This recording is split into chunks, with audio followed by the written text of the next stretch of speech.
Welcome back. So in this video, Kevin and I are going to be really digging in, brainstorming on what the digital oil well that we're going to build together live that you're going to get to follow along. We're going to just brainstorm what that is. So this is all cold, and you're witnessing it and following along as we go. So when I'm saying, Kevin, what are you thinking? What's the first idea off your head? This is the first time I'm hearing about it, and we're just going to let her rip. So hop on it, Kevin. So one idea that I actually did this years ago, and so something like this, and that I've always enjoyed is making little cool. Well, the first version of it I'll say is t-shirts. Like I live my life in t-shirts pretty much, except when I play golf. My dogs are going crazy in the background. Sorry about that. So one of the things that I've done in the past that I really enjoyed was taking little pop culture things from movies that are generally not licensed things and making paraphernalia based off of that. I used to sell these wallets from Pulp Fiction that were the bad mother wallets. Yep. And then eventually Miramax, somebody else actually copied my site and then did a deal with Miramax and licensed it and yada yada yada. So something like that I think would be fun. Like there's all sorts of like fake product placements in movies. Like another one that I liked was in the same movie, Big Kahuna Burger. So I always wanted to do like a Big Kahuna Burger t-shirt. It's a fictional restaurant that Jules Winfield has a discussion with this guy about in Pulp Fiction. And so I think doing t-shirts from stuff like that would be hilarious. I've bought a bunch of t-shirts from things like that. I have from the movie Old School, I have a Speaker City t-shirt, which was Vince Vaughn's business that he owned. And then I have so a bunch of those kind of things. I think that'd be a fun thing to do. It'd be fun to find those. It'd be fun to do all that. So yeah, that makes sense. And it's the barrier to entry on that whole world is pretty fantastic because it's so low. So right here, this is kind of one of those Etsy ideas, right? Because having a marketplace to sell to that has traffic and you can always you can run Facebook ad traffic, obviously, to people who like the movie, obviously, to sell it directly from your store. But what I want to show real quick, and we're not going to get into these tools specifically, but in this world, there's two research tools that plug into Etsy, and they're literally like keyword research and search engine optimization. So one of them is Marmalade, I believe it's called, and the other one is called eRank. And eRank even has a free level. I think eRank is like $9.99 per month. Now, I don't think the goal long-term is to necessarily build a massive store, but I think what it can do is help you analyze some of these ideas. And it's always fun and good to get little different data points to see where traffic is, where the sales are going, because that data is actually available. So I'm going to go in here just under men's clothing and men's shirts real quick.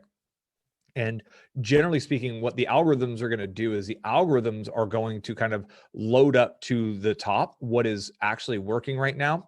And I'm wondering, Kevin, what do you think that people would search in this kind of a category? Would it be like pop culture references? Do you think they would search for movie names? Like what is the user behavior? Where do we meet the individual? They'd probably search for the movie, right? So the movie title. Yeah, like Pulp Fiction. Yep. And even so on the autocomplete, I want to do that again. So when I typed in Pulp Fiction, I didn't mention it, but Pulp Fiction. It did say T's Shirts and stuff. T's, yeah. Yeah, it said that on the drop down. So just paying attention to what ultimately pops up, because the algorithm wants to help customers buy what lots of people buy, because Etsy makes money when people purchase. But literally, I love that we have absolutely found what you were talking about here, Yeah, that's right? cool. I'm Like actually going this, to buy that shirt after this is over. right. And so this is kind of the idea, is getting really simple kind of designs done that reference something. Do you ever use the USPTO, the Patent Trademark Office search, Kevin, on this kind of stuff? Have you ever played in that tool at all? Uh, Years ago, I have, but um, you know, like um, with the wallets I was doing, there it was not like this was in the like early 2000s, like 2002, 3, 4. Right. None of that stuff was trademarked at that point because Yeah. it was content inside of a movie. Totally. And for people now, this is not the be all end all, but it's often good to give it a quick one time over check. We're obviously not lawyers, or this isn't legal advice by any means, but if you go to just search USPTO, that's United States Patent Trademark Office. So USPTO trademark search, it's going to pull up this database here.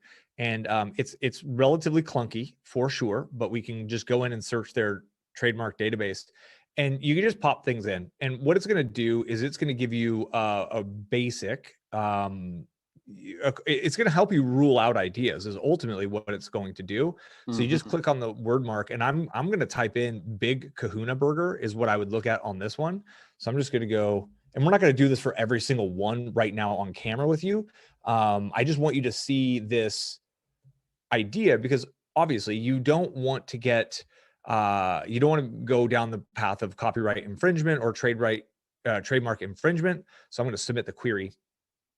No records were found to match the criteria of the query. Okay. So literally it's just a spot check. Now, this isn't the be all end all. Okay. And I'm looking for live and dead. So live means it's an active trademark. So it will pull up some dead ones, and it will say, oh, these ones aren't done. So if I typed in like Facebook, for example, just to help you see what it would look like when we get results. So you can see all of the different ones that they have, and you can see over here that it shows live over here. And again, this isn't like the ultimate be all end all, but clearly we can see that Facebook has a live trademark on the actual word Facebook. You can go into it, you can get all of the super stuff. It's like the font, typography.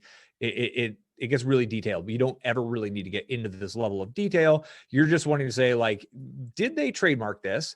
Because sometimes within the movie industry, the whole world of merch is huge, right? Like the whole world of merch is absolutely huge. And I believe, and again, I'm not a lawyer, I don't fully understand. Like, I believe the worst case scenario is Etsy would probably shut down your store. And that's literally like the worst case scenario. Maybe you would get a cease and desist letter, annoyances. But I think that you want to build a store that has longevity if this is kind of a direction that you're going. I want to go down the world of cryptocurrency. Um, Yeah, that's a good one. Shirts. So cryptocurrency shirts and arts are showing up right here, but I just want to look, and I think the mugs. So we were looking at mugs, and remember the spreadsheet mug we looked at that actually had like a spreadsheet on it? Mm-hmm. So I was almost thinking, like, what if we took the chart of Bitcoin, the chart of Ethereum Oh, that's at like cool. all-time highs, and put the chart on a mug, and like obviously the all-time highs are moving, but I feel like that's kind of something. So right here, I haven't even typed in cryptocurrency. So like we both are kind of interested in cryptocurrencies. So hence us looking at this, right? If you're not interested in cryptocurrencies, probably not the hole for you to be digging for oil in. Yeah. But I can see that there are several different things available. Now, I'm really keen on the idea of selling spreadsheets, and I don't fully get that mentally, but the idea of building like a net worth spreadsheet, or like a spreadsheet that tracks your cryptocurrency value, that somehow like APIs into the different places, we're probably a little bit complex for like 1.0. But what I think the users watching can understand from this is like, okay, so let's say we do a cryptocurrency shirt, and then we find one that works, and we do or a mug, and like a couple of these things start working, we can kind of build out this little cryptocurrency store. Maybe we can get into the tools. That's what I see when I see people searching for a cryptocurrency spreadsheet. That means they actually want a thing that does something for them. And to me, people will often pay money for things that do things. It's like a super micro software. So to zoom out, I'm like, there's like 3 or 4 different pathways we could possibly go down here. And now I'll get off the freaking soapbox and I'll actually click and look at something. And of course, right now, Doge is being marketed here. I think so. Like as of this recording, we're in this historic run up on Doge, and of course, they're right on top of it. This is a print on demand. This is Elon with Doge, and just these are meme shirts. And I think it's pretty interesting to see that Doge is 100% on top of it. So you can see people are using, because I don't think the Ethereum logo, this icon is the Ethereum. Like I think they've all open sourced all of this kind of content. And it's, I mean, even literally the Bitcoin, like I don't think they actually trademarked Bitcoin. I'm going to go do this. What do you think about this while I go do a little USPTO on it? I think there's a million shirts that we could do with crypto. Like, so the interesting part about the crypto stuff is that most of the people who are like, it's such a how do I say it, like it's in a gold rush, and the people who are attempting to grow their crypto, I think are so I don't think that there's a lot of people who are going to be trademarking and patenting their names and stuff like that, because of the nature of the desire for decentralized stuff. I think that the nature of that person is more of an anarchist or libertarian type person. So I think that there's probably a really good possibility that you're going to be able to make T-shirts and stuff for their thing, just for a couple of reasons, that they are going to really want. I think that they're going to really want to have adoption of their thing so much that I don't think that they're going to have a problem.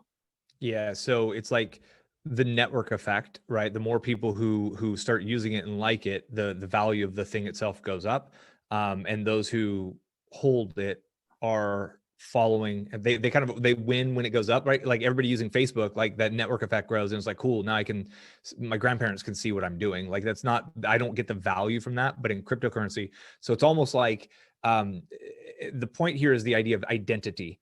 So people invest a lot of money to identify as, like, knitters want to identify as knitters, quilters want to identify as quilters, right? Like it is a thing. Hustlers want to identify as hustlers, right? The whole hustle game, grind and hustle, the rise and grind type world. And people want to reinforce that, and they want to display it. And a t-shirt is kind of a natural display opportunity. I also think in the t-shirt world, I haven't bought so I have a branded t-shirt because they're long, Eddie Bauer, because they make tall shirts, and I'm too tall for normal shirts. But like when I was younger, buying How a tall are Hurley you? shirt, I'm like 6'1", so not Okay. terribly tall, but like a normal large is like, it just shows a little, yeah, it doesn't quite cover. Anyways, random. But like when I would buy a Hurley shirt or an Element shirt when I was in my teens or 20s, like you're paying $40 for a shirt because it's got their brand on it. Like, well, that doesn't make any sense. And it was a statement about me. I'm this kind of a person. So I think that the t-shirts, like I'm starting to think that this kind of makes sense in one way, shape, or form. And now I'm gonna go look. I want to show in the trademark, because this is I literally didn't even think we would be in there. That was just an off the fly moment, but I think this is super helpful. So I searched Bitcoin in the trademark thing. Okay. And here you can see that Bitcoin itself is not trademarked. And that makes sense. It was open source. It's like you said, it's very libertarian. That was by design. But people are trademarking other things. So pay me in Bitcoin is a phrase that's trademarked. Okay. So there was one down here, I like Bitcoin, which is Now we're kind of getting to like the meme stock, like I like the stock, right? The GME, the game stock type thing. So this is what I would do is I would just personally, and I'm to the viewer, like when you're like, oh, I could do something for, I love quilting type thing, just run your exact phrase through here once before paying a designer to design it, because you just don't want to waste any money on this. But from what I'm seeing here in my non-legal and non-full, like I don't fully get this stuff by any means, but from what I'm seeing, I would personally be comfortable. The risk reward is in the right place for me looking at this here. I do want to glance at mugs real quick just to see what shows up there. Is HODL trademarked? That is Hutto. That is, I would be surprised if it's not. So let's do HODL. Yeah, it is. Somebody owns the trademark on it. So you can see there's some live ones here. It might be the same person. They're different serial numbers. I don't fully know how to go too far down into this, but so right here you can see goods and services. So this is a word mark for goods and services, card game, electronic card game, equipment set. So party games, tabletop games, electronic games. So it does not look to me like it covers for shirts. And again, I'm not going to go through all of this like I'm actually, because it sounds a little bit like I'm giving advice, which I'm not. But you can see there's some dead ones here, and so that's what you could do. You can look into it. You can learn this. If you ever really want, you can go on Upwork and you can hire a lawyer if you think you're in a gray area, you're nervous about it. You can hire a lawyer who gets this stuff for very inexpensive to do a proper search for you if you want that level of assurance. In this. So cryptocurrency mug. The other thing I'm noticing, Kevin, that I just want to kind of share with you is I'm seeing ads up here on top. I like seeing ads up here. I like seeing relevant ads up here. Of course. Yeah. And so I'm only noticing one Doge, and I think we're a little late because you never know when that thing's going to fall back down, but who knows, maybe it's just going to go on forever. But like, I'm not seeing all of the Doge memes on the mugs like I was on the t-shirts. And so what I'm kind of observing for the viewers is like the hierarchy of where other entrepreneurs and creators like you and I, where their brains are. And it's like, ooh, so the world of t-shirts and the people playing in the t-shirt games might be moving more quickly and potentially maybe be a little bit more competitive, which isn't a problem by any means. It's just kind of a basic idea. I just got lost on this. It's a part of the model, right? Part of that game is that it's in some ways probably the easiest money that you can make, but you've got to be nimble. Yeah. Nimble. And I do believe it's almost, I don't want to say exponential testing, but you're going to do a lot more testing because it's print on demand, which means all you need is a design, which means all everyone else needs is a design. And I guarantee you there's people out there teaching this as a method, and there's people who literally have built their entire lifestyle off of this. But when you get something that works, and so we're really focusing on Etsy right now because it's just got this kind of crafty thing. So let's say you get that dialed in. Amazon has something they call merch. It's Amazon merch. It's print on demand from Amazon, because guess what? People search for t-shirts on Amazon. You can do pseudo arbitrage. You can look at what the best sellers are on Amazon, make your version on Etsy, et cetera, et cetera. So there's potential of scaling out wide onto different platforms when you find something that works. But generally speaking, staying really focused on one platform, because there's all these little nuances that you're going to need to learn along the way. And I personally think you're going to have more longer success learning the ad product, learning the basics of optimizing an Etsy versus an Amazon, which is why I don't think you go straight over to Amazon at first. But when you're like, man, this thing is selling 3, 4, 5 a day, you can flip it on to Amazon. Then you can learn the Amazon ad game. You can start running Amazon ads to it. Then you can build your own store. Your actual store would have it. Then you can start running ads on Facebook. And this is where a small idea, which might seem like, oh, it's a t-shirt on Etsy. When I sell 3, like maybe if you sell 3 a day, then you roll that out over here. Then you roll that out on eBay. Then you roll that out with Facebook ads, and it literally could potentially go. I even think Twitter ads would be something I would personally test with this kind of merch, because crypto Twitter is large and real. So and so like this maybe just turned a little bit farther on strategy than my initial idea of the video, but I think it's just super helpful for people. And the one other thing is there's a company called Printful. Let me actually, I'm going to share my screen, and like, I want you guys to see how easy it is to like figure this stuff out on your own. So we're going to go over here, and I'm just going to go to Google, and I'm going to type in on Google, let's go Etsy print on demand integrations. Mm-hmm. So you can see it automatically pops up. And what I want to show you is that there's companies that actually, they tie directly in. And when you want to learn how it works, you just come right here and you just click and look which print on demand. This is from Etsy's community. So Etsy has a full community of people answering questions. So like, we've got your back, obviously. We're here to help you learn this to scale. But in the game, there's nuances on this stuff. But when you find like, okay, so Printful has this. So let's now go to Printful. And like, this is what entrepreneurs do. We figure out the path. We just literally figure out how to put the pieces together, deconstruct it. So now I'm here. Okay, what products do they have? Men's clothing. Okay, so I got t-shirts, 3/4 sleeve. Okay, so there's these leggings, shorts, etc., hoodies. And then I want to go into accessories, bracelets, necklaces, iPhone cases. So there's just like, these are just all of the things that water bottles, coffee mugs, bingo. So here's my access to coffee mugs. Like this is the game. Okay. So it's all here. So in theory, the technical side of what we're talking, like the technical execution of this, is relatively simple. And we'll talk about designs here in the future, but I maybe think we should kind of get back to the brainstorming, because that went a little deeper, but I think it was helpful. Yeah. Well, this is how brainstorming works too, though. Yep. I mean, you know, you go down rabbit holes. You know, my wife said this the other day. She's like, "You're like the king of rabbit holes, aren't you?" Yeah. And I was like, "Well, you know, it's how you've sort of able to buy that out. Range Rover. So I wouldn't poo-poo rabbit holes too bad." Yeah, totally. And so I had a teacher, English teacher of mine, my senior year in high school, and he said something to me that was, it always stuck with me. So he asked a question, and I just grabbed my book and I opened the book and I was like, oh, I remember reading this. I flip, and I found it and I raised my hand and I read out the thing. And he was like, you know, that was genius. And he's like, Miles, do you know what a genius is? And I said, no, I don't. He's like, a genius is not someone who knows everything. A genius is someone who knows where to find anything.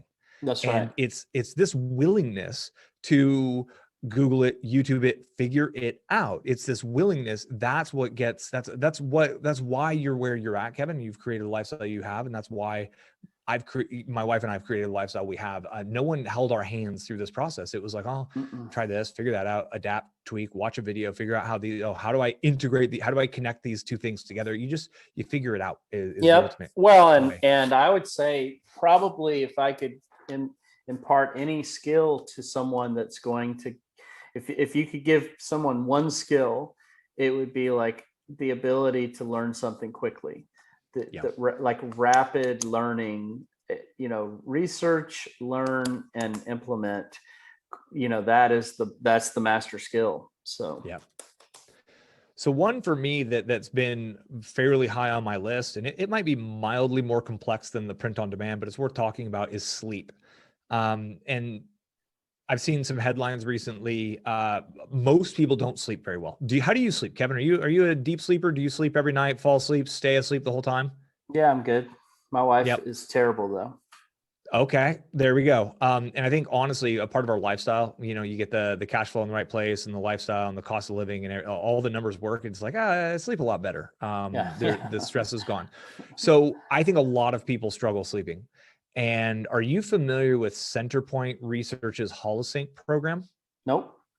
So Dan Kennedy wrote the sales letter for this back in the day. He did all the marketing, and it's like a 30-day audio meditation program. And I've always had this idea of showing a Facebook ad at 2:30 in the morning, between, you know, run the ad local time from midnight to 4, can't sleep, listen to this free MP3 and it'll help you there's some ideas about brainwave states, and beta is like our thinking mind, and then like delta is sleeping, and there's like brainwave entrainment audios, like isochronic tone type things. So there's kind of like, I've always seen the ability, like I've always seen the sales letter for this thing.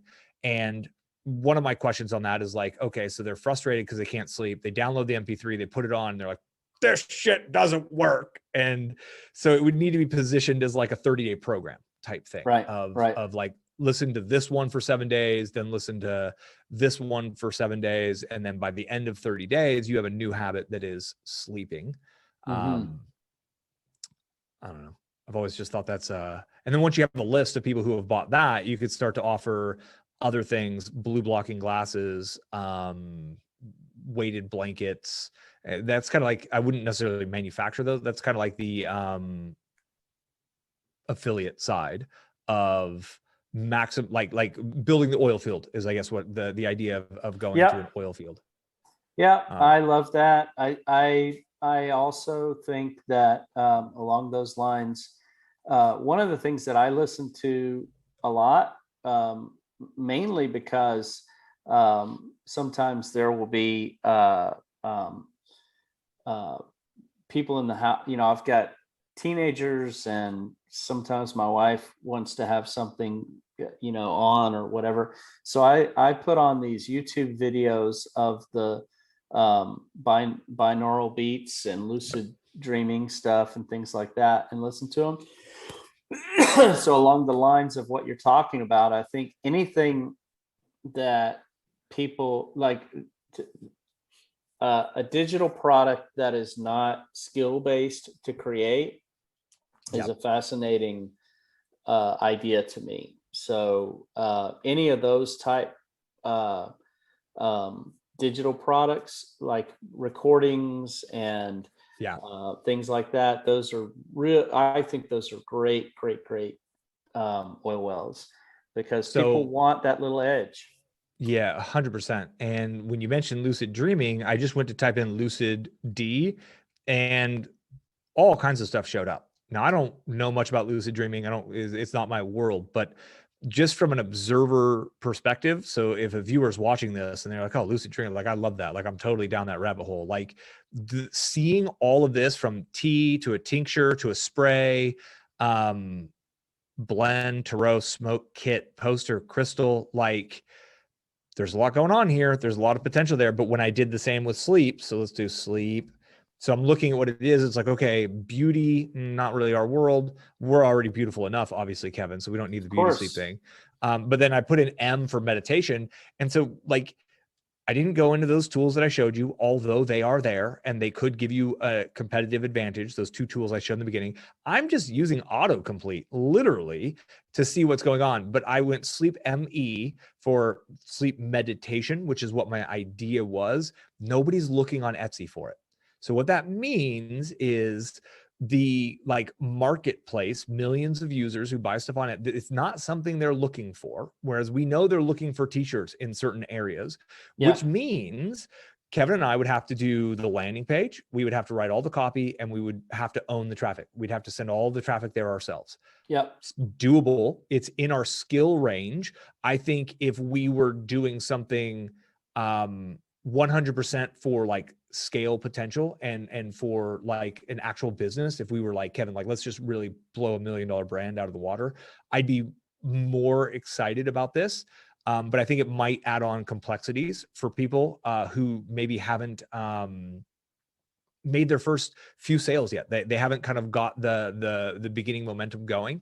And for anyone listening who's like, oh, okay. And as you said, Kevin, the idea of a simple digital oil well that doesn't really require much expertise. So we could go on Fiverr or Upwork, and we could hire someone to write a script for a sleep relaxation. It almost borderlines hypnosis, right? So I think this whole same strategy could be applied in the world of hypnosis. So we Yeah. could have a hypnotist write a sleep hypnosis. In fact, a great sleep product would have like the sleep hypnosis, and it would have multiple in it, so you could hit all the bullet points. You just hire somebody to write the script for you, and then you hire a voiceover actress, somebody who has a very nice voice, and you have them record the script, and then you hire somebody else to make like the MP3 raindrops and music, isochronic meditation background, master it all together, and there's your MP3. Make, I don't know, 3, 5, 7, 12 MP3s. Probably write the sales letter first and see what comes out of it from there. But boom, there's the business model. Okay, so it's like a no expert driven model. I will say, I love selling MP3s. My wife and I have sold hundreds of thousands of MP3s, made millions of dollars selling MP3s. I believe MP3s are very, they're easy. They're a lot easier than a video course to put together. Yep. With that said, I want to go look on another platform. Something if I could add Please. to something to think about along these lines is buyer and user intent. And so some of these platforms, people are on the platform to buy something. Like when you go to Etsy, you're shopping. Yep. You know, that's a thing. Whereas you could sell, say, these MP3s through other platforms like, for instance, YouTube. But people aren't necessarily on YouTube looking to buy something. They're looking to educate themselves or entertain themselves or something. And so what that generally means is that it takes more skill to consummate a sale, and on a platform where the buyer doesn't have built-in intent. And so that's something that's worth thinking about is, like these platforms that we're talking about here, they do a lot of the heavy lifting for you just by the fact that the person's on that platform.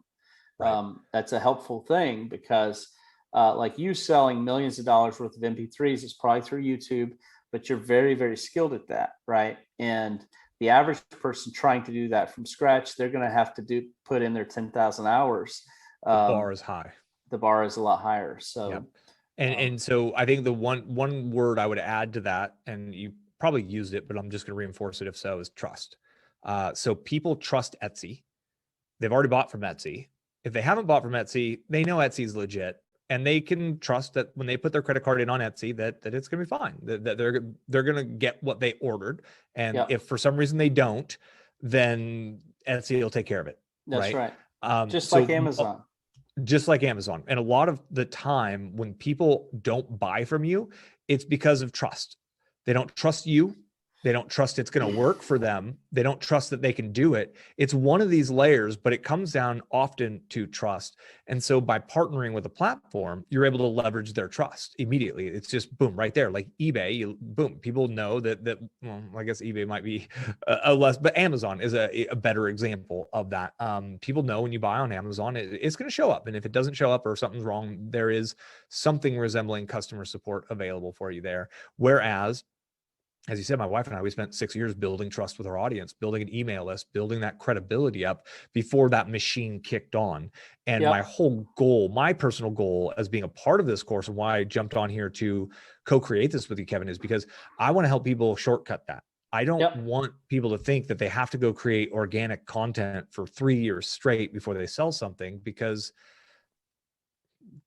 family got to eat. Baby got to eat. Like you got to make some, like we're not entrepreneurs until we're making money straight up, like making videos. That doesn't make us an entrepreneur. Making blog posts, that doesn't necessarily make us entrepreneurs. It really is about building things up in a way that you're actually cash flowing. So it's like, how do we expedite the process?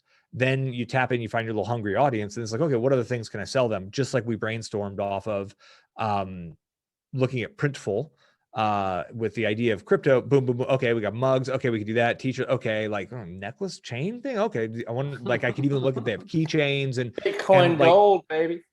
Right, like you wouldn't surprise me. But there's a market for that. Yeah, of course. So sleep, I did not see, I looked on Amazon. Oh, I want to show on Udemy. So Udemy is a platform where people buy and sell courses, essentially. And I think it's a great place to look for ideas. I personally wouldn't necessarily sell my courses here other than to test. I would try to get off of this platform and build brand, because your margins are going to go up. You hold control a lot more. But just typing in sleep on Udemy is like, okay, sleep hacking. I would love to know what that is. Sleep training. That's actually probably a better phrase of what I was even thinking about. Maybe people don't look for sleep meditations, even though that's what I consider it. And this is, again, I'm allowing the marketplace to go. And so if I was really keen on this and I was like, this is the one for us, here's what I'm going to do. So I click in, it's going to show me the most relevant. I can go with the most reviewed and the highest rated, which obviously it would be really good to see what the difference is in all of those. But then I'm just going to look at this one that's showing up top. I'm going to click on the sleep solution. It's $12. Personally, I would like to sell a higher price solution because I think sleeping is a painful problem for people. But then I'm going to look down and see what it is. Okay, session one, massage unit. So okay, so they've got two. So their sessions. This is exact hypnotherapy. This is exactly what I was thinking it would be. It's essentially, they might be videos, they might be video and audio combined, but so they have 6 sessions with 2 quote unquote lectures in each, but I think these are probably just audio files. So ultimately they're selling 12 audio files and an intro for $11.99. I'd probably be shooting for $47 with some sort of a $97 upsell, right? Like, and again, I'm like, Kevin, we can scale this, buddy. Let's do this. But at the same time, I honor all the other folks listening. All right, what other ideas you got in that brain of yours, my man? Well, I think so. Some of the things that are fascinating to me, physical products outside of shirts and mugs and stuff that other people create. Like I you know, with my original thing was like Hustler Secret, that was just such an easy thing when it happened. And I think that, something to do, like you were talking about the soap. I don't know. There's just something to me about having shelves full of stuff that you're like, I feel like people want, we're in such a consumer driven society right now. Like people buy little things like this without a second thought. And I feel like, finding and discovering a good, product or 2 or 3 or 4 would be a really fun journey. Like my daughter's doing a candle business. So that is, really fun. And the thing that's interesting to me about doing a physical one is I think that you have all these built-in marketplaces, which is nice. And then you also have all these ways to market it that are so much more. So Dean Jackson has this idea that he has talked about for years called horse for sale. Right. And the idea is like when you have a horse for sale, you don't have to write a long sales letter to sell it. You just offer it horse for sale, right? And it's sort of the same thing. If you come up with the right juxtaposition of factors, you can just sort of offer it and people are going to buy it. Like if you have a certain candle that people want, you just offer it, and you can advertise that via TikTok and all these new platforms, which is really kind of cool and exciting to me. So something along the lines of a physical product would be really interesting to me, I think. So with your daughter's candles, are you guys pouring and playing with the wax and the whole ditty, or is it literally buying and reselling? So Yep. she's No. going all the way to the manufacturing side. Yep. She wants to learn how to make them, and I think that's awesome. actually, yeah. And so she has all sorts of. So she can't do gluten or dairy or any of these things, and has all these allergies and stuff.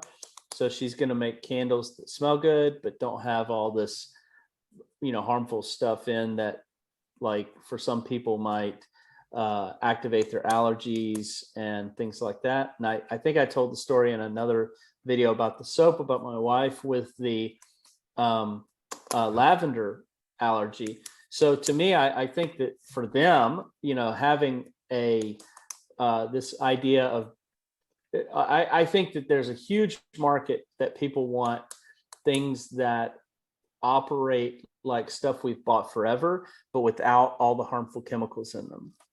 And 100%. I think that's a big market. So I agree. And so on my list, one of mine that I have no clue how to pull this into existence, but I'm going to throw it out there, is the idea of bioplastics.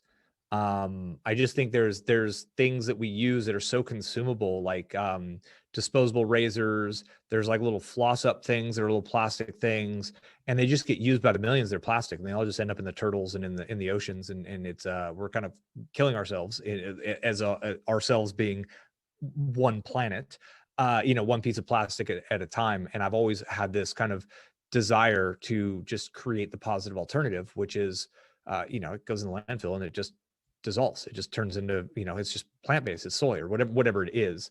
So if you have an inside track on that, let's talk. But I feel like there's a way to, so you're talking about creating products that people love, consumable products that people love and use in a way that eliminates harmful ingredients, and kind of all the way the bioplastics. So it shows that there's a number of layers to where this all can work. I want to show folks just on the candle thing real quick. Let me go to screen here. And I want to show people a little bit about the path. Okay. And the path, in my opinion. So here I'm looking at candles and it's like, okay, candle molds, holders, candles in jars, candle labels. So there's all sorts of products around candles. And I want to go type in funny candles because I think so. Funny candles for friend, for women, for mom. So even just taking a candle that you get in bulk somewhere and making printed labels that have funny names, and people are literally looking for funny candles as a gift. So it's like, okay, well, but if everybody goes and does candles, what is your angle on the candle becomes one of the questions. But then let's say your daughter is just all about it and she makes them and she really gets it. So over here on Udemy, I just want to show that candle making is actually a course. So while building the skills that ultimately allow you to deliver the product that you sell, that is like layer one, phase one, there is the potential for sharing what you've learned for others who want to maybe just make candles for themselves. I do want to put in beeswax. And I think soap is so interesting. 100%. You've talked about soap a bunch of times, and I like any of that type stuff. To me, is it's fascinating, and I think that one of the ones that blew up a few years ago are those. I don't know what you call them exactly. They're the balls that are bath people bombs. put in their bathtubs. Bath bombs. Yeah. Those things, my wife, I mean, she still uses those like crazy. Loves them. And just to show on that, those are like horse for sale, right? I mean, it's like you just offer that and people buy it. It's like cocaine. 100%. And here again, we literally have soap making. So it's the idea that there's the potential of going farther. So every time we're talking about the idea, like this is what we could do, we could sell soaps. There's also going to be a path to what I would call a full business. And if you just want to flip soaps and you get enough in and out, you make your $4,200 a month and you're just happy as a lark and you pay your taxes and that's enough for you and your family, and you want to just volunteer at your congregation, or awesome, high five.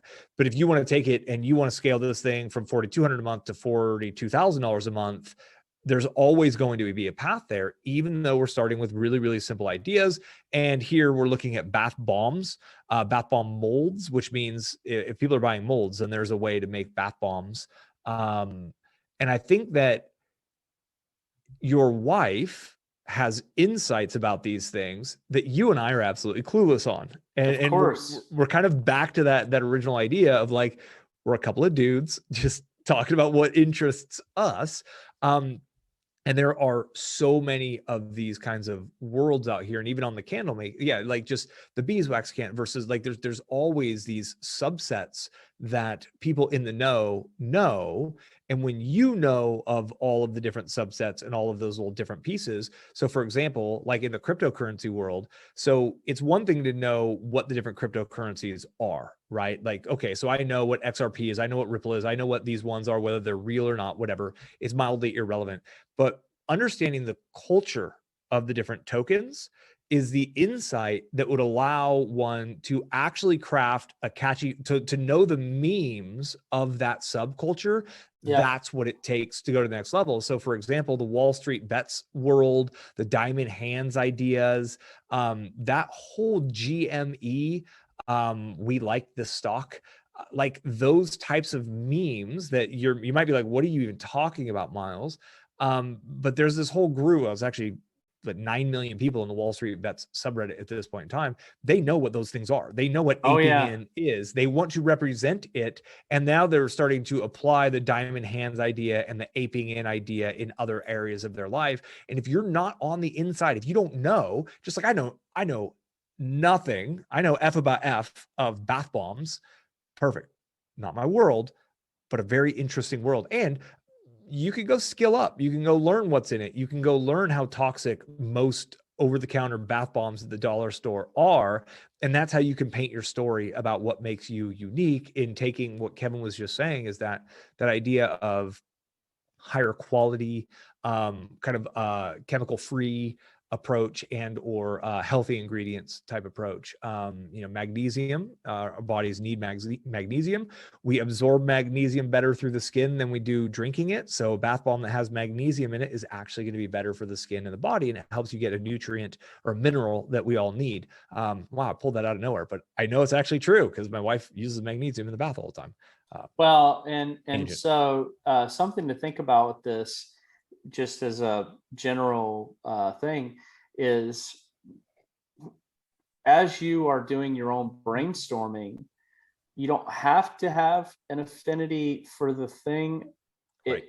It does help though if you have a story as to why you want to do the thing, because that helps you with the well, two things. One, I think an authentic story, if it does become a bigger brand, definitely, all your marketing pieces that you ever do, having that story to be the message that you put, it's sort of like in the Bible, right? It's like you have the answer and the message, right? And everybody's doing the message, and it's so much easier when you're selling to be talking about the message, which is like your story, than it is to be putting out stuff that's like, buy my shit, buy my shit, buy my shit.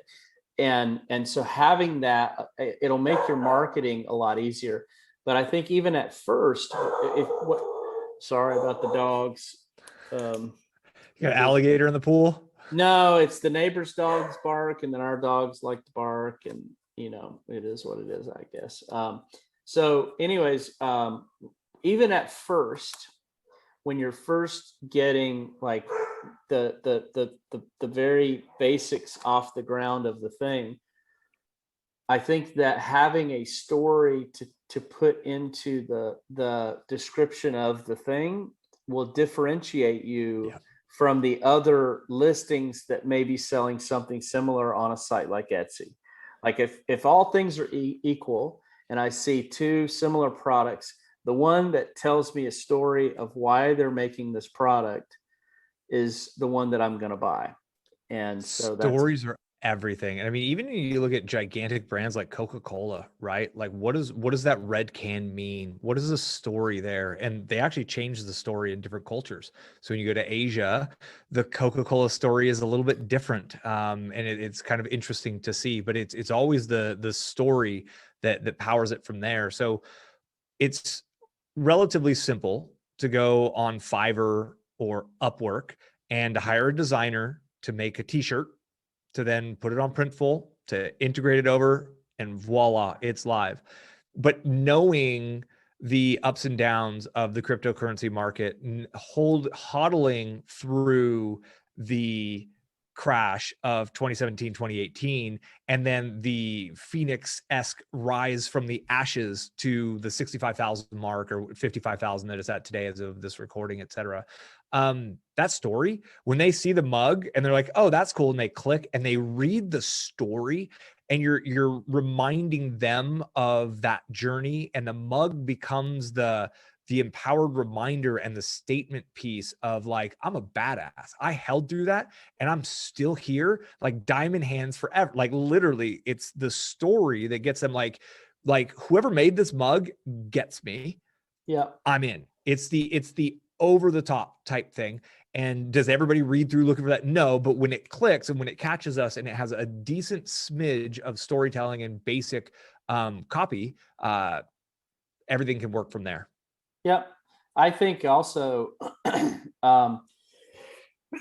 sorry, along the same lines, anything that you could do that has any of the elements of connection, like you just made me think of something else. Is like, I buy coffee mugs from places that I go, and my wife likes to get all the Starbucks ones that have a little piece of art on it for the city. I like to get something that's unique. Like, for instance, this is my San Francisco mug, and I saw it in a shop in Chinatown.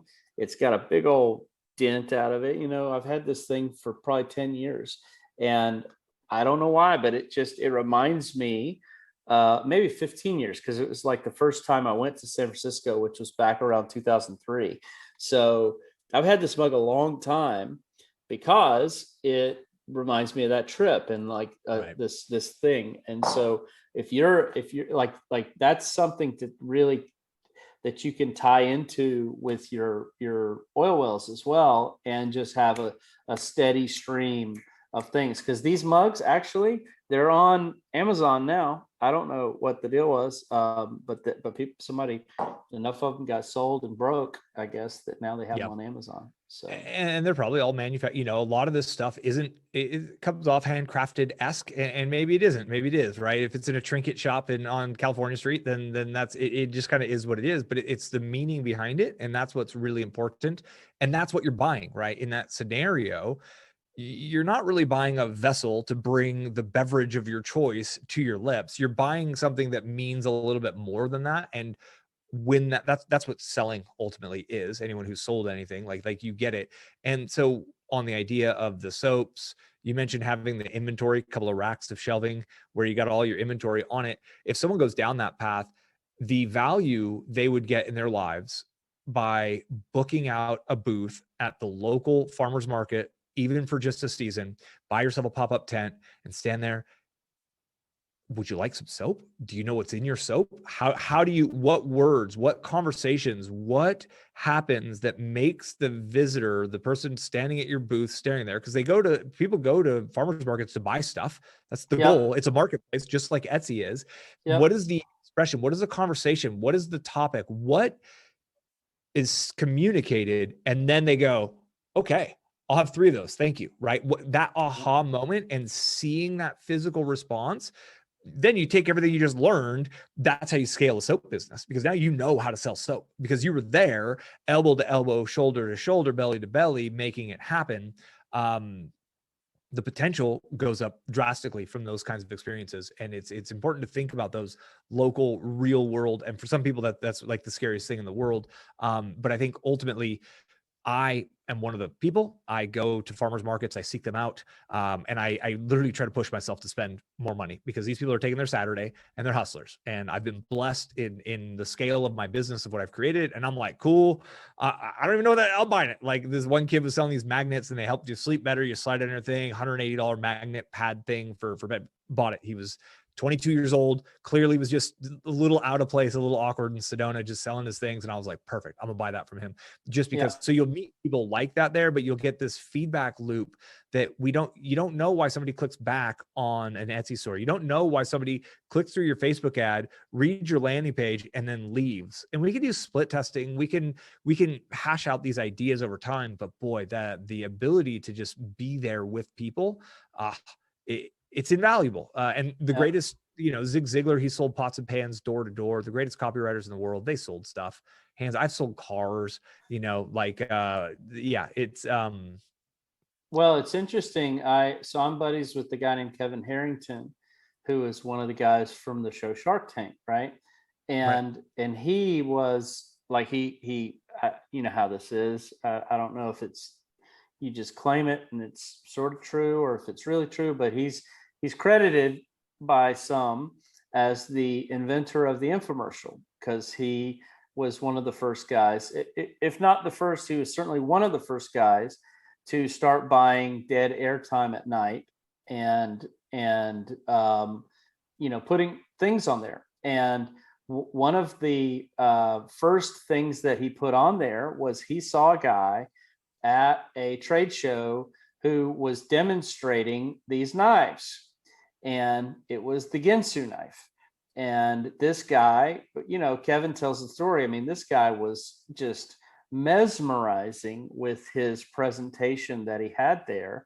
And to your point, it's like that guy, like, scale happens from the unscalable. So you hone the craft. If you're at a farmer's market selling your soap, you will learn so much that you can use on the digital media or in video and things like that. You'll learn the language that people use around the product that you're selling. So there's so much value to doing that unscalable stuff at first, because it teaches you your whole thing. And then they obviously went on to sell, I don't know how much, but a lot of knives. Absolute game changer. And it feels like you're going slow, but it's the little bit, the minutia that you're learning. So in my journey from my first money online in 2003 to today, I did a period of selling services. I did WordPress services. I did search engine optimization services. I did anything, like literally just pay me $25 an hour and I will do everything for you. Grossly undervalued my time. It was easily $75, $100 an hour stuff. But if I charged that, I would only get a few clients. And all I cared about was volume of experiences. I worked with small businesses, big businesses. I worked on Magento e-commerce stores. I worked on little restaurant, all of them. And I spent 2 or 3 years, and it was a brutal 2 or 3 years, and it hardened me. It forged me, it sharpened me, and everything that I'm able to, like the Midas touch that I now have with taking a brand, building traffic, optimizing for any platform based on search. It's because I understand things at a level that's almost, I can't even explain it to other people. It's because I worked on 100 or so client sites in dozens and dozens and dozens of niches, local and everything. And I just banged on the algorithms, and I just got all of that experience. And that was a very challenging, busy time. And it made me who I am to be able to grow my YouTube channel, to spend out $10,000 a month in just 9 months, right? It was a necessary step on the path. And sometimes I think more people would be way better served digging into the unscalable, which is why even Kevin, on the idea of like having a shelf in your garage where you're actually packaging your candles, or we looked at the wine decanters. You're buying things from one platform, you're repackaging them, you're adding brand, you're leveling them up in a little bit of a way, and then you're selling them somewhere else, and you're fulfilling them yourself. It's not the long-term goal, obviously, but when you're that engaged with it and you go down, you made 3 sales and you gotta go down to the post office, it solidifies it in like a level that just those who try to be completely hands off and ship from here to fulfillment center to there, you're creating nightmares for yourself trying to automate things before you've proven it. And oftentimes just getting your hands dirty and getting in the mud is one of the best ways to get going. Well, I would say too, like the reason I'm having my daughter make it from scratch is because I think that there's something about the experience of really getting in the weeds on the thing you're doing that allows you to create a better product. It allows you to Like so contrary to what all of the people who want to sell you a course say, you really do have to become good at something. Like even here with digital oil wells, like selling t-shirts, which is one of the easier things I think that anybody could ever do. There's still skills involved in that, and I think that uh, uh, people don't want to. They don't want to, like, it hurts sales if you tell people, hey, you gotta actually work here, you gotta do the thing, right? And but the truth is that I've not met a person who built something and lasted a long time who was not addicted to the process Yeah. of going deep on the thing. It's like learning your stuff is, it's not only uh, necessary, but for the person who is going to really get this, it's fun. It's like I wouldn't want to sell, if it were me and I were going to do a candle business, which you know how it is when my daughter does one, that means I'm going to probably end up doing one. um, but if Maybe I were help out going on to, the copy a little bit here and there. yeah, if I were going to do a candle business, I wouldn't want to be selling somebody else's shitty candles that I buy from China. I would want to actually be making the candles so that I can tell a story that Yep. is authentic and true. And also, I just think that's part of the cool part of it. It's like having a candle shop, or a soap store, like, Yep. or a soap making thing. I mean, like that.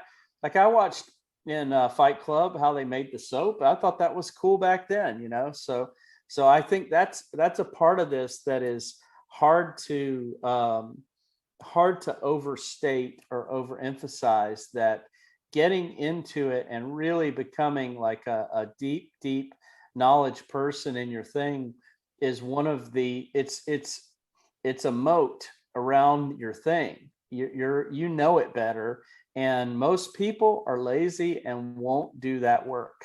And so that's why I think it's a real opportunity for the people who get that.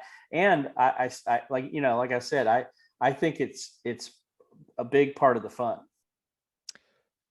And it's a mindset shift. And I think there's a lot of passive income done for you. Super. Oh, it's easy, make money online. And the only people making money on that are the people selling the scams.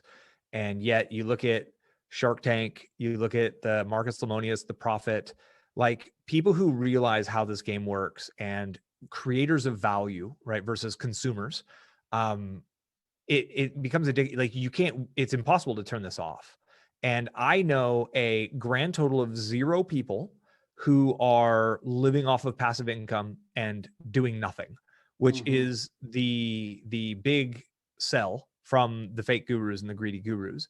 There's a guy, Mr. Money Mustache, who retired in his mid 30s by just saving money aggressively. Like even he now built a co-working space that's like a collaborative creator space. He bought a commercial building, and they do everything from brewing beer to art to fixing bikes. And he sells a membership, and that's spinning off money. He's been blogging about live, and that's spinning off money. Like the truth is that once you realize that creating value in the lives of others, from physical to digital to t-shirts to whatever it is, it's freaking fun. It's cool. Yeah. It's the ultimate game. And the gamification of this game is money.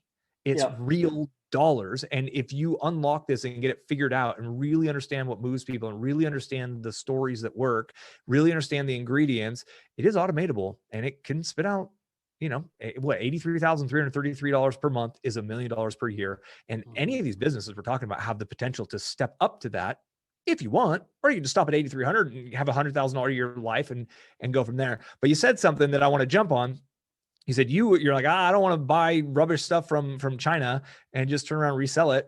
You'd want to make the candles. And I hear you on that. But just in case anybody would like to just buy stuff and sell stuff, the next example is something I have mentioned here. How'd you like that for a segue? Was that a Yeah, no, that's good. And just so transition? that I say it, like there are things that I would be fine with doing from China, but 100%, because that's where everything's made. that's right. A candle isn't Yeah. one of them.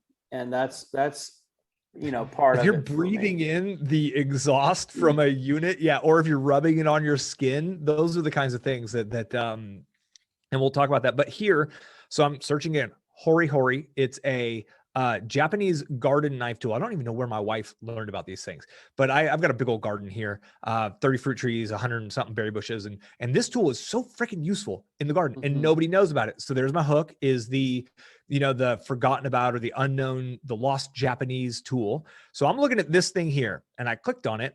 I loaded it here. So what do I see here? It's got the measurements serrated on one side. That's all standard. Three rivets in it and a little loop at the bottom. They clearly took their own picture. Okay. So like, it just is what it is. It's a basic thing. So go over to Alibaba. Look at this one right here. This one even comes with a sheath. Theirs doesn't even have a sheath, right? The thing to put it on, which is, trust me, it's helpful because you always set this thing down. You're like, where the hell did I put my tool? So this, it hooks on your belt. Probably don't want to put your knee on it either. No, it's actually sharp, but it's good for cutting through roots and stuff. I can clearly already selling them. So 80 pieces, $5.30 each. So what is that? 400 something bucks. If you search, you can look. I've shown how to use this in other videos. You can possibly find ones that have less, but it's ultimately more valuable because it has the sheath. So what did they do? They took their own pictures. Obviously, you put some almost blossoming flowers with it, $37.49, and they've sold almost 2,000 of them. Almost 2,000 of them, 60 something grand in sales right here from a gardening tool. So then, okay, this is the niche, the wedge into a marketplace. But once you're in the gardening tool world, there's a million and one gardening tools that you can offer, that you can sell. There's a million and one of these types of things, and you can be clever, and the brand can be like the gardening tools from around the world that Americans just don't know about. And you can go find the gardening tools from other cultures, and that could be your whole bit. And then you get them and build the store around that. But you could also go from this to like t-shirts and to the other kinds of things. I'd rather be in the garden than drinking my coffee, kind of a mug type thing. But I've always thought that this is something, because so at $37.49 with no sheath, I think I could at least match that price with a sheath. And then even just looking, so at that, I would need to sell 130 or at $40 each to make I would have to sell 15 of them in order to pay for a lot of 100, is about where 80 to 100, right? Is about where my mindset is. So I might have to sell 15, which means 85 of them would be pure profit. My risk reward, I'm pretty comfortable with that risk reward personally. Not necessarily. The physical, I live 30 minutes away from my mail house. So physically I'm in the middle of freaking nowhere. So but anyways, that's neither here nor, but like, it's something I know about. There's a story. I know the story enough. I have enough of a bit of an idea of like, oh, I could kind of take that angle. Voila. I could probably go after the person who's ranking tip top right here. And the question is, okay, so they're paying for this as the ad, but the number of sales they've generated has also got them up to the top here. So they have the organic spot because of the sales volume they've generated from their paid. Can I get the product, my time to package it, the shipping, and the click cost $15, $20 per? Because if so, I'm making almost 100% ROI on every single one of these that sells. And what am I going to do when that happens? I'm just going to sell these things like it's my freaking job. And if I buy a lot of them and I can't sell them, I'd probably go to a swap meet, a trade show.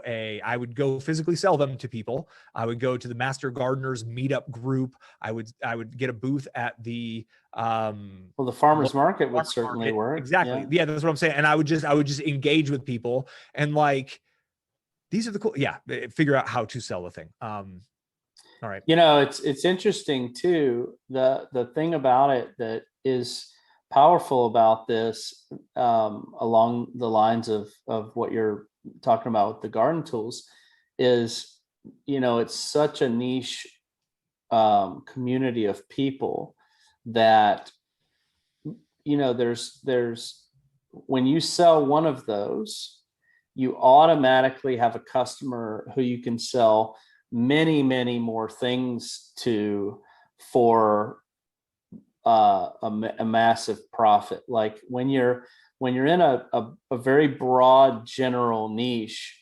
you know, the what you're fighting against is Walmart, you know. Yeah. And so there's always this commodity pricing that you're fighting against and all this sort of stuff. But once you start getting into people who are buying, you know, Japanese inch ruler knives, like they're not price sensitive about a lot of things. And so you can, like, the game, if you will, is to get your lifetime value of a customer as high as you can in an automated fashion, right? And so with having things like this that you're selling, that it's just so much easier. You know, if you're like, the thing that everybody always talks about is golf as a great niche product, but really golf isn't niche anymore. Golf is mainstream. You know, golf is 100%. like baseball or any other thing. Like, what do you call the thing that you do? Permaculture. Yep.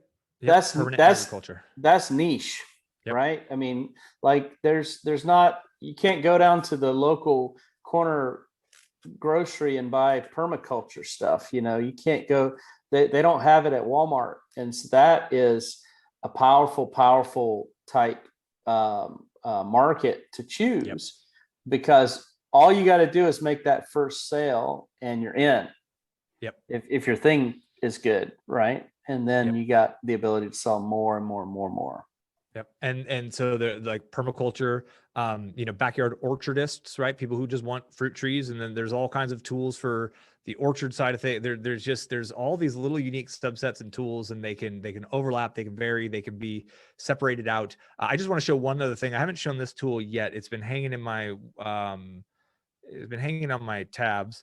It's just Google Trends. Not that this is the be all end all of information for us here, but I just typed in gardening as a topic, and I'm looking at the past 5 years, and you can see last year, 2020 was a unique ride, but all-time highs. Okay. And the way you look at Google Trends is 100. It's all relative. So whatever's sitting on the 100 line, that just means the highest within the data set. So this past summer was the highest ever. And right now you can see that even on April 4th, which is very early for the gardening season, right? The peak is probably closer to June. April to May. Okay. So it's coming up, but we're still higher up than we were completely in almost any of the last previous years. So it looks like there's stuff going on, right? Like, this is just, it's just a little quick check of looking where to go there. And then, you know, you mentioned the permaculture thing. So, you know, being able to teach permaculture design course, permaculture made easy. Like, there's intro to, there's a million and one components of it. And then we can go as far as like Hugel. Okay, so that's too niche. So I probably just misspelled it, but there's even layers of this agriculture, like Hugel culture is like a German style of gardening that like, I'm too niche, right? If I spelled it right, obviously I would need to Google that. I'm just using these different tools, basic free tools, to see like, okay, so is the world of permaculture growing, or all right, kind of pseudo flat-ish. I don't care. It's a part of my lifestyle at this point in time. So it would be irrelevant to me just seeing this, but it is also kind of interesting sometimes to just pop in an idea and see what comes out with it. Mm-hmm. So interest in the hoary is going up over time, right? That's the past 12 months. So I can go zoom out for the past 5 years. Yeah, man. Like that tool, like, that's so funny. All right, somebody's gonna run with that thing. I don't know if it's us or somebody watching, but like, I swear, like, hoary is gonna take over the USA, and I'm gonna take you know, a little bit of pride in that moment.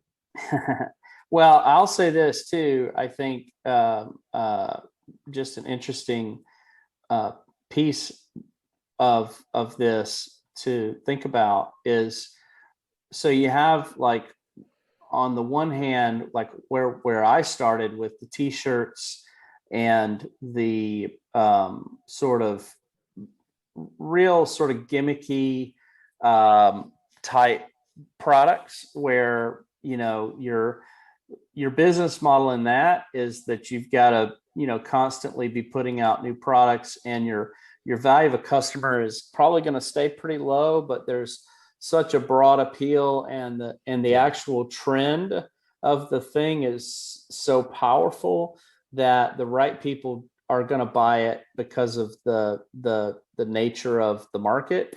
And then on the flip side, what we're talking about here are more of the hobby type markets where people are very passionate about this thing. And you got to probably well, because of Etsy, it's so much easier now than it ever has been. But for a long time, you had to kind of work a little harder to get to those people in some respects, with sites that are niching down into these things.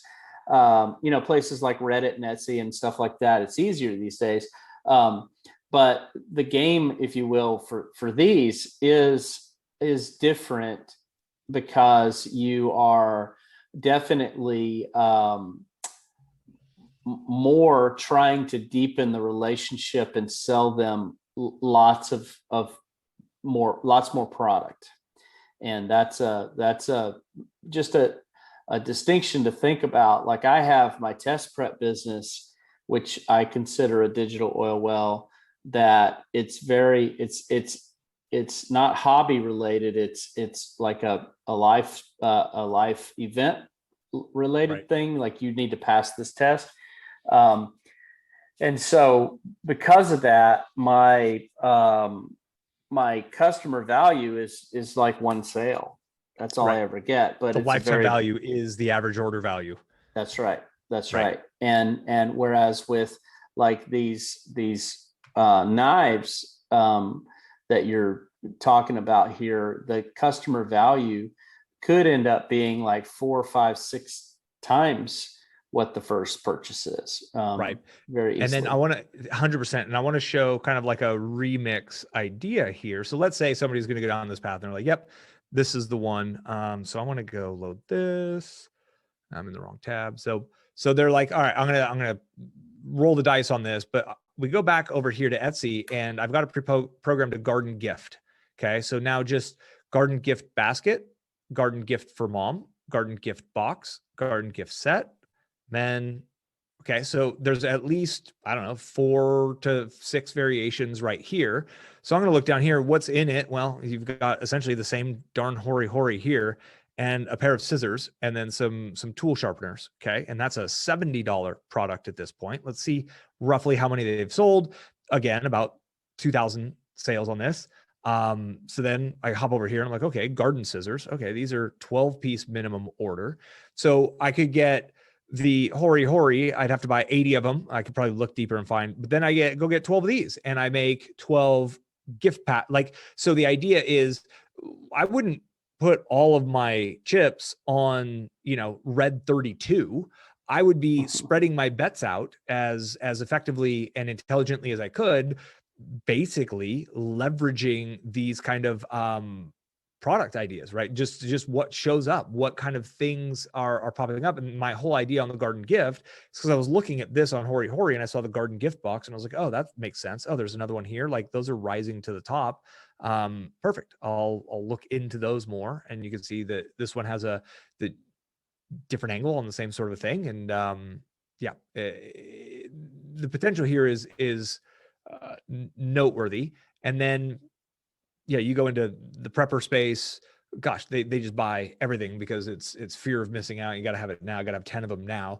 Hyper buyers is what I would call the prepper space on that. Yeah. And then on some other kind of interesting ideas, I thought is so Sasquatch. I'm up in the Pacific Northwest. All kinds of different things around Sasquatch, shirts, decals, right? And ain't nobody trademarked the look of Sasquatch. Right. That silhouette, that look. So I was looking at these while we were, Bigfoot, right? So Sasquatch, believe, like, these are just clever things that are obviously moving. I actually kind of dig that one. But then I looked at this one. I was like, okay, Loch Ness, UFO. I was like, oh man, conspiracy theories. Like, I know you got a part-time conspiracy theorist in your brain. I do. Like, I think most people these days are in that. So then conspiracy. So literally, like, conspiracy shirt, conspiracy theories, conspiracy theory shirt, mugs, stickers. Dude, Like, I had the idea, like, there was a movie with Mel Gibson, um, 25 years ago, called, the name of the movie was Conspiracy Theory, right? It was him and Julia Roberts, and he was the guy who, published a little newsletter, and come to find out he had been, a Manchurian candidate in the MK Ultra program, and the guy from X-Men and Star Wars, or not Star Wars, Star Trek, was the bad guy. I forget his name, the bald guy, Professor X. Anyways, the whole premise of the movie was that he was doing this newsletter and he got some of the stuff right. And I told my wife, she's like, you're not going to do that, because she's always afraid that I'm going to end up getting whatever. Like, I was telling her, I was like, man, I think publishing a conspiracy theory newsletter would be fun and fascinating and a cool business in and of itself. Like, how crazy, I don't know. I just like that to me would, like, you're going down the conspiracy rabbit hole. How hard would it be to have like t-shirts? Like it's like the ultimate market. I want to start buying them. I'm a buyer. so, and I'll say your demeanor, you got this smile on your face when you're explaining this, because it I always love made you it. chuckle. It is. And so here's one. I want to know if anybody, are you familiar with the birds are not real conspiracy theory? Have you Oh heard that yeah, one? dude. I'm a So you're fully down the rabbit hole. So, like, look at this shirt right here. If it flies, it spies. And for people who don't realize, like, you can go over here on Reddit, birds are not real. It's actually like a joke conspiracy mocking the flat earthers, and they're trying to seed a conspiracy. And it was like done consciously. And now people are like truly believing it, and they're arguing about it. So it's this weird, it's a meme. It's a moment within a very small niche subculture. And obviously I would recommend in this space, you've got the whole Reddit conspiracy, and you could search by the hot, the top. So all the memes are going to rise to the top anyways. All of the clever, funny things are pretty going to be right there in the comments, because they all rise to the top, because all of Reddit is based on essentially upvotes. So the things that get upvoted the most rise up, and essentially you can just take a meme and turn a meme into a t-shirt. And then again, this is an identity play. They're like, I get this joke. I'm on. So it's like literally it's giving them an opportunity to publicly display that they're on the inside of an inside joke. yeah. And most of the people are going to see this and be like, what the heck is that? And a few other people are going to be like, oh, dude, like, you get it. I'm buying it. I'm buying it right now. He's literally like that's the one thing I've learned, is just show Kevin all the cool stuff on t-shirts, and they all get bought. But it also is, I think you were kind of alluding to this before, the shirts, the mugs, they're like impulse buys. It's like, it's just like, oh man, yeah, that I got to get that. $12, like nobody thinks about it. $19. It's a small enough purchase. I'll wear it enough to where it'll be worth it to have that thing. Social distance yourself from the government. I love that. And so these people are just going after it. And what can happen is, I wouldn't necessarily recommend someone starts too broad in, like, okay, I'll do the hoary hoary thing, I'll do the conspiracy t-shirt thing, and I'll do the crypto mug thing. Like, you want to kind of build this out with a little bit of the path in mind from the get-go.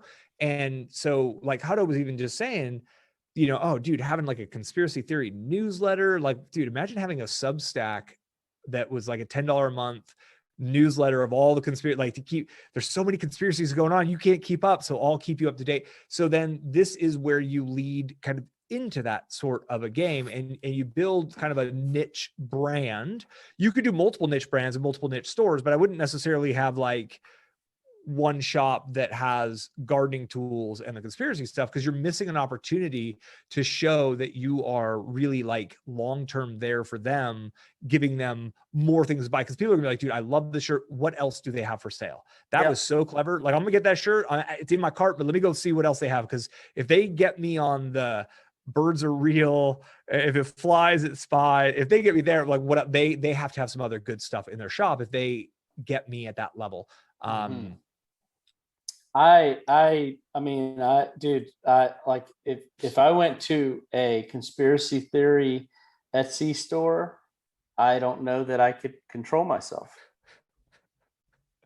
It's on the list, my man. I'm writing it down. I might end up with 12.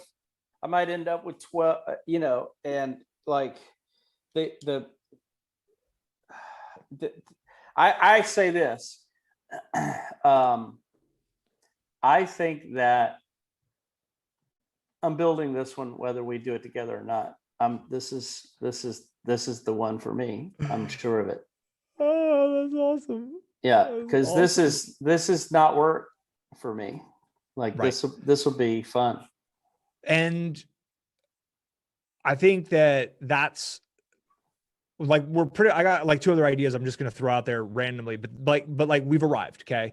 And for everybody who's watched, I know our videos go on. I get that, but like, you're taking a freaking college course. You're taking a PhD master's course from 2 people who have been in this game. Like, there's no way for us to break this down into 7-minute videos and 32 of them. And away you go, your lifetime. It just doesn't work that way. But Kevin just hit the spot. Like, the spot is, I don't even care with or without you. This is just flat out going to be fun, because you're going to goof off. You're already reading stuff. You're already down that rabbit hole. You're already playing in this. You probably read some of these subreddits or some of these sites on your phone in the evening, sitting on the couch, half watching a show you don't want to watch. And you're going to see things in those. You're like, dude, I'm just going to send those over to a graphics person. They're going to spin up designs. I'm going to tell them that one sucked. These 2 are good. Redo that one. Throw them on a shirt. It APIs in. It's done. And you get to kind of keep doing this thing that you think's goofy. And you're kind of going to sort of make shirts that you think are fun and funny, that you're going to love being a beta tester of your own stuff. And you're going to build like a little tribe of people who get you. So Seth Godin had this definition of culture. People like us do things like this. Okay. And so permaculture, right? People like us do things like this. We build gardens in a way that I don't have to bring nutrients, and I don't have to keep planting new things, and I don't have to weed the damn garden. I just build it in a way that it's permanent, edible agriculture, and it is a closed loop system. People like us, some people like doing gardens where they plant every single year. I don't want to spend that much time. I want to spend 3 years planting it and I enjoy it forever. Overlanding is another space I'm way into, which is vehicle assisted travel. People used to call it camping. It's long road trips. People drive from the top of Alaska all the way down to the bottom of Argentina. They'll ship vehicles in containers to other continents, and they'll drive around other continents. I've had several overlanding vehicles. I just picked up another one.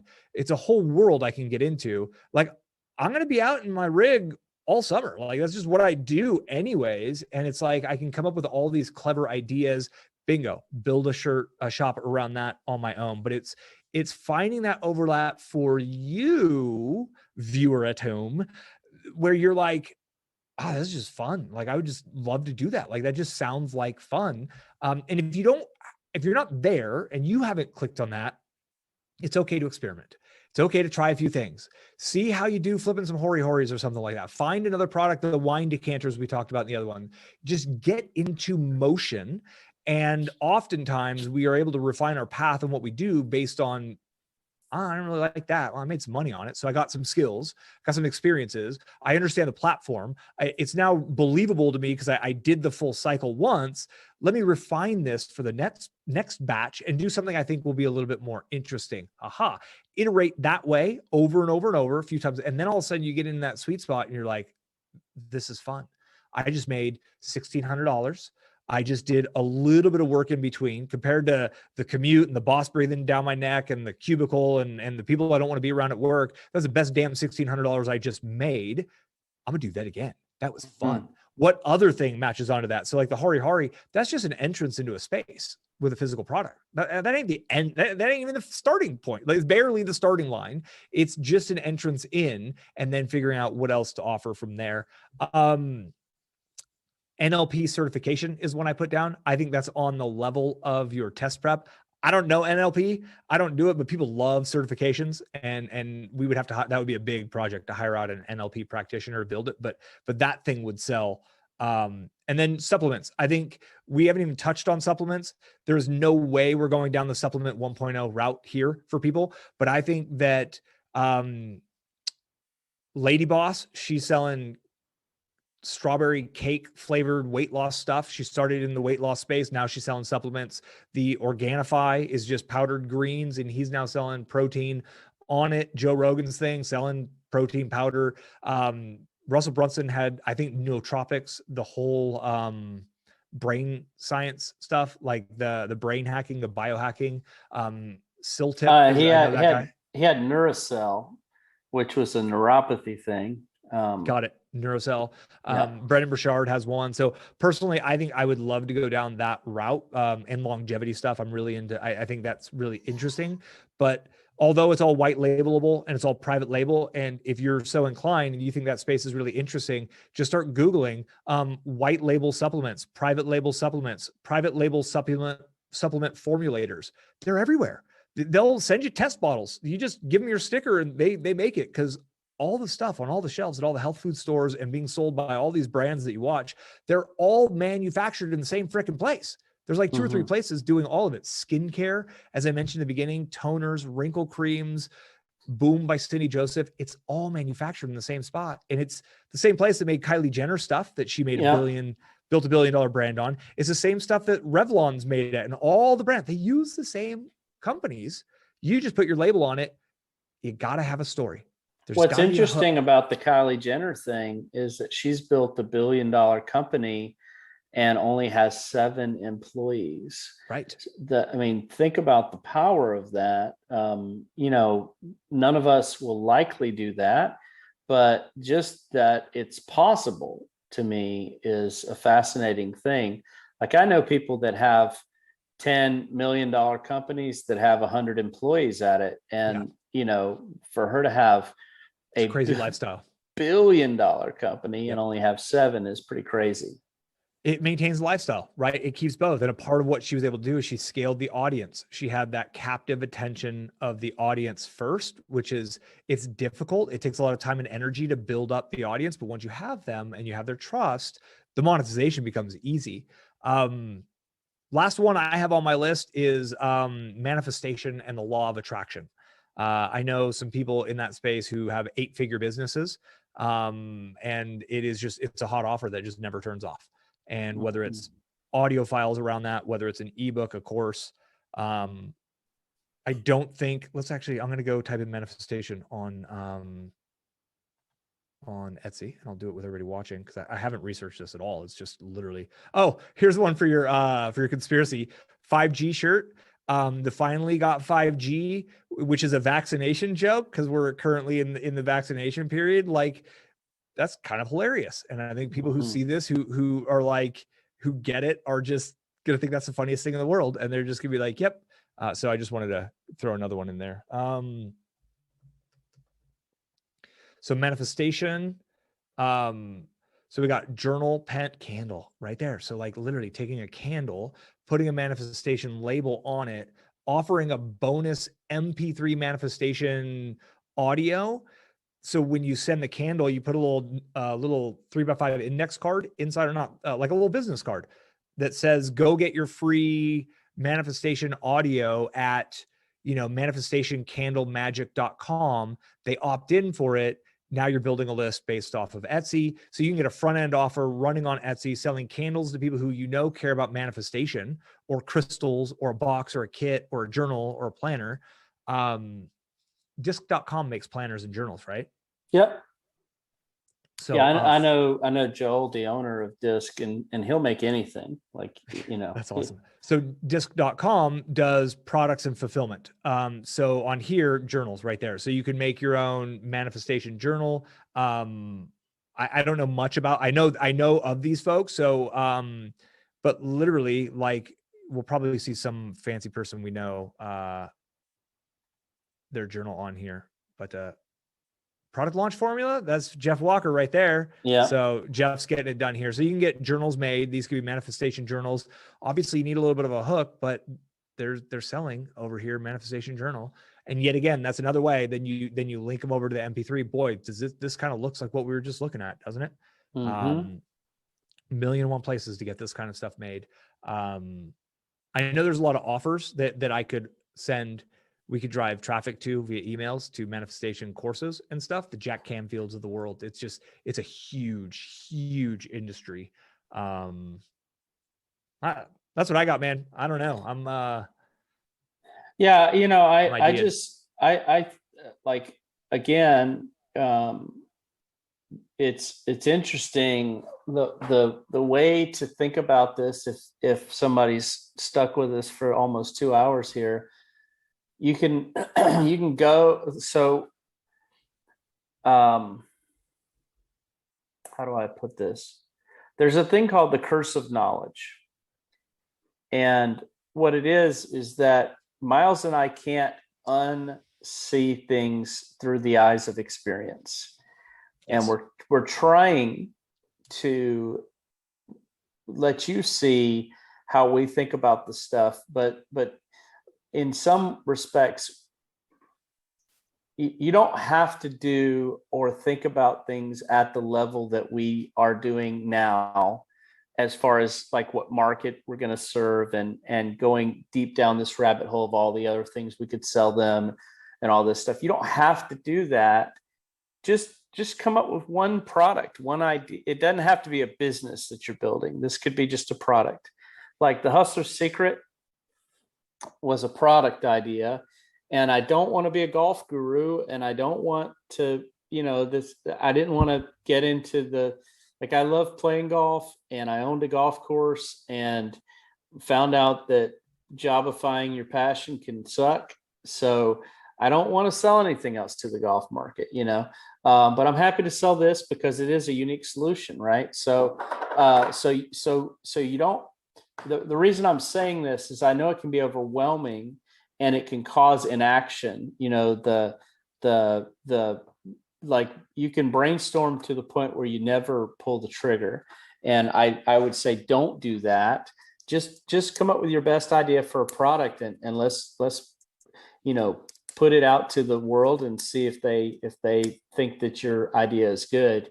And then we can work on building out all these things, but for me, having like I said, the curse of knowledge, I see certain things, like I see this conspiracy theory thing, and I see the whole business. I see, right, all of it very clearly. So, and I love that curse of knowledge idea. And for people, really, it's like, get into motion, get your first sales, become an entrepreneur, right? Become someone who creates value in the lives of others that others are willing to pull out their credit card for and buy. That is one of the most difficult things to do in this world. Okay. And you get to leverage the trust of platforms. You get to leverage the audiences of platforms, and you get to leverage some of these ideas in and around what we've been talking about. Ultimately, the last kind of note, whatever your income goals are, right? $4,000 a month, $42,000 a month and beyond. It's a number of iterations. It's a number of tests, trials. Did this work? Tweak, test, trial. It's a number of iterations together. So what Kevin was saying is make your best first guess, because that gets us to the point where we can help you iterate on that. Then we can come up with a second one. We get a feedback loop going on. The third idea is often better than the second one, and on and on and on. And we're either stacking up a bunch of little cash flows that work to get you where you want to go, or we're going deeper and deeper, right? Width or depth, which we've talked about before. It's one of those two paths. We can help you get there. You can do it. You got to pull the trigger. You just got to make a decision at some point and go. On the next video in this series, we're going to actually come back together and we're really going to brainstorm. We're going to choose one, which maybe that already happened. And then we're really going to brainstorm out the path and the execution. So obviously tune in to the next one. But before that, it's really important that you either for yourself, write down what you're going to build, get committed, and you got to take this first step before you can take the second step. So let's get you into motion, taking that first step. Any last words of wisdom for us today, Kevin? Nope. I would just say nothing happens until money changes hands. So that's it. That's the thing. So get something for sale. That's it. Let's go make some offers and let's go ring the cash register. All right. Appreciate it. We'll catch you on the next video. Until then, be well. Sounds good.